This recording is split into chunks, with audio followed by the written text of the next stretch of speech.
வணக்கம்.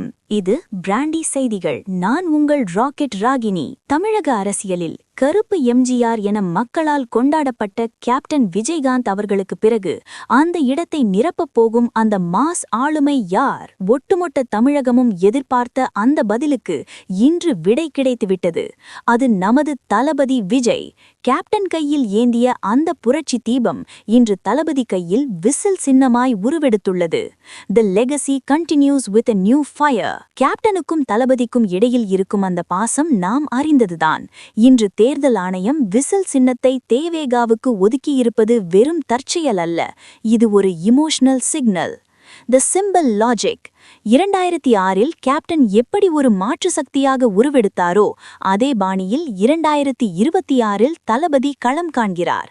விசில் என்பது வெறும் சத்தம் அல்ல, அது தூங்கிக் கொண்டிருக்கும் சமூகத்தை தட்டி எழுப்பும் ஒரு வேக்கப் கால். த டெல்லி மூவ்.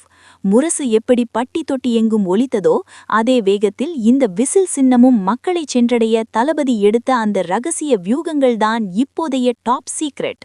டெல்லியிலிருந்து கிரீன் சிக்னல் கிடைத்தது எப்படி? இதன் பின்னணியில் இருக்கும் சில முக்கியமான டிஜிட்டல் மூவ்ஸ் என்ன? Let's break it.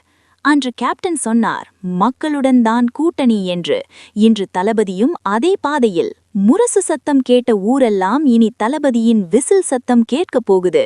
கேப்டன் விதைச்ச அந்த நேர்மை அரசியலை தளபதி அறுவடை செய்ய போறாரு. இது வெறும் ஆரம்பம்தான். இனிமேதான் ஆட்டம் சூடு பிடிக்கப் போகுது. கேப்டனின் அந்த ஆக்ரோஷமும் தளபதியின் இந்த நிதானமும் இணைந்தால் 2026இன் ரிசல்ட் எப்படி இருக்கும்? தமிழக அரசியலில் இந்த விசில் சின்னம் எந்த மாதிரியான மாற்றங்களை கொண்டு வரப்போகிறது? எல்லா பிரத்யேக தகவல்களுக்கும் ஸ்டே டியூன்ட் வித் அஸ். இது பிராண்டி செய்திகளுக்காக உங்கள் ராக்கெட் ராகினி. பழைய கணக்குகள் தீர்க்கப்படும், புதிய வரலாறு எழுதப்படும். வர்றோம், விசில் போடுங்க.